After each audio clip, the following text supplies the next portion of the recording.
Many stereotypes are regularly applied to humans. Some of these are wildly unfounded, but some are, admittedly, accurate and well-earned. One such stereotype I'd like to address in this report is how humans are considered to be thrill seekers, brave in the face of danger to the point of recklessness. While this is not always true for every human, or in every situation, I feel I can confirm the validity of this belief, most especially when the lives of others are on the line. See Report 5 for euphemisms and idioms.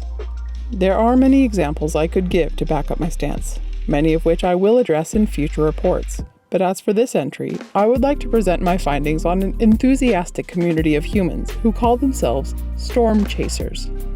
By simple definition, storm chasers are humans who actively watch for powerful storms and make great effort to intercept or otherwise be present during them. Storm chasers are famously associated with tornadoes, but can also chase cyclones, blizzards, ice storms, and other weather phenomena. See Earth Report 2 for reference about types of Earth weather. At first glance, this may seem like undue dangerous behavior from the humans. However, there is good reason these chasers seek out the storms. As summarized in Report 2, Earth can at times be a frightening world to call home. Those who live on planets not categorized on the death world scale might struggle to grasp the utter helplessness one can feel when faced with uncaring, unstoppable natural forces. There is no reasoning with them. There is no stopping them. There is no way to dodge their effects. You can, however, prepare. And when it comes to Earth's terrifying storms, that's where storm chasers come in. In my research efforts, I was able to ride along with a storm chaser by the name of Jack Mercer. Jack allowed me to accompany him during an outing on a stretch of land colloquially called Tornado Alley. To say I was nervous about going would be a gross understatement. I knew I was possibly risking my life in the name of research. My worries were lessened slightly when Jack gave me a tour of his specialized storm-chasing vehicle. It was a heavy-duty truck, see Report 3 about common means of transportation, outfitted with steel armor, bulletproof glass, a rather impressive hydraulic system, satellite sensors, a rocket launcher, and my personal favorite, safety harnesses. My worries were right back and strong as ever when we saw our first funnel cloud. It did not make contact with the ground and thus could not officially be considered a tornado. But Jack tracked its movements closely as there was a small cluster of homes near its projected path. The power of the wind was impressive, but thankfully the truck powered through, seemingly unbothered, as Jack collected and recorded data.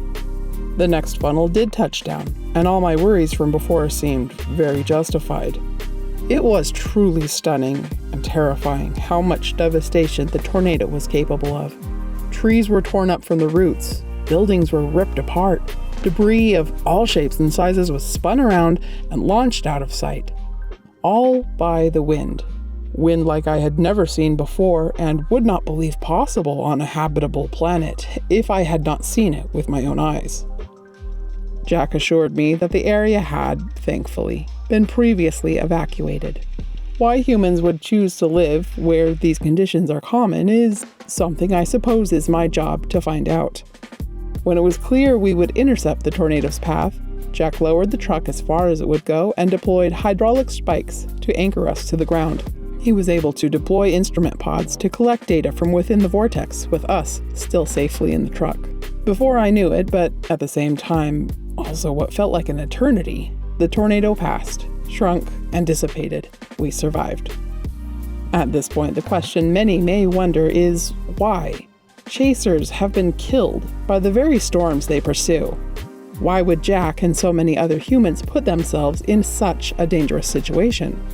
The answer, because they hope to make the storms less dangerous.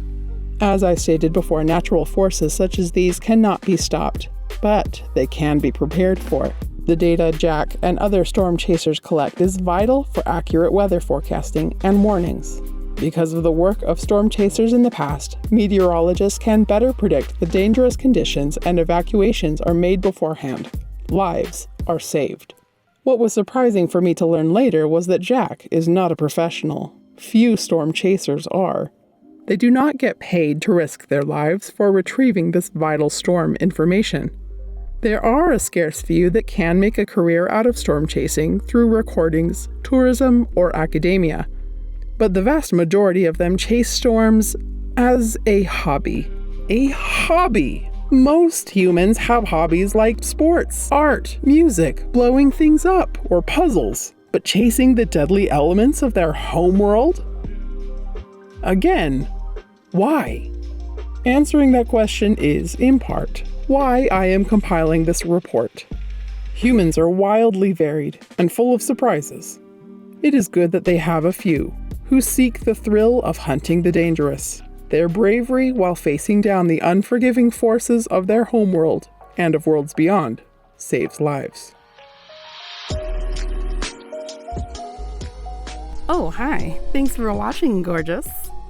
I want to give a big thanks to Bloodcry, Snake Booper 3000, Nikolai, Ethan, Otter 502, and especially It's Ya Boy Wood for supporting me on Ko-fi.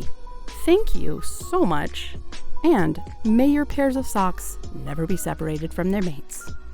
It has been absolutely thrilling to see all the feedback from my videos and stories. I work on these in my spare time, which is usually pretty limited, but I do that because I hope they help people see the weirdness and beauty in themselves and the humans around them, and maybe learn some fun things here and there along the way. They're not always perfect, but perfection isn't the purpose behind creating. At the end of the day, I'm having fun, and by sharing, I hope others do too. Take care, you lovely weird human. We're friends.